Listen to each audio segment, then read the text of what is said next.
Isa ang 74 anyos nga si Romana de los Reyes sa makabig ultimate plantita. Ang iya ugsaran, gin-convert niya na sa flower garden nga masami ginadag sa mansang mga butterfly o kun alibangbang. Nahimo naman gani ini nga butterfly garden. Suno kay de los Reyes nga isa ka retired professor kag aning director sang Institute of Philippine Culture sang Ateneo de Manila University.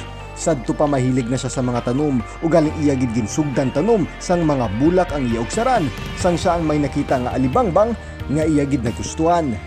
My interest in butterfly was triggered when in 2012 I saw a golden birdwing resting on my camoning plant. I saw a golden birdwing resting there. And that got me interested in butterfly.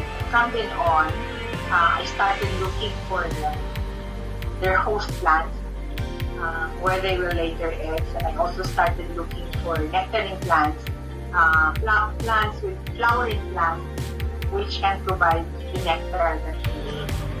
Sugod sadto, suno kay de los Reyes, naglabot na sa 84 ka species ng butterfly ang nagagwa sulod sa iya garden.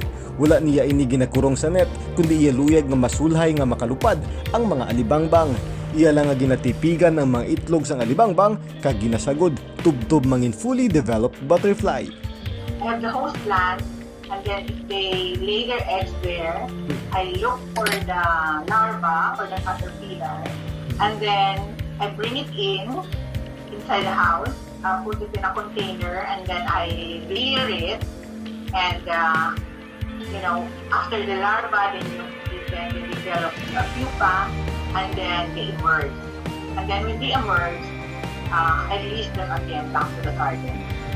Ang pag-maintain sang butterfly garden ang hindi lang para sa iya kalingawan, kundi nakabulig man ini suno kay de los Reyes sa iya ikaayong lawas ilabi na karon nga may pandemic.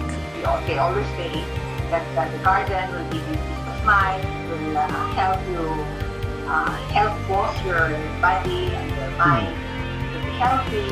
So essentially, that also kept me going in gardening. Magluwas ini siyang may mga nakilalaman nga mga bag-o nga mga abyan bangod sa iya pagkahilig sa mga alibangbang. Marcian Luico para sa DG Cas Negros.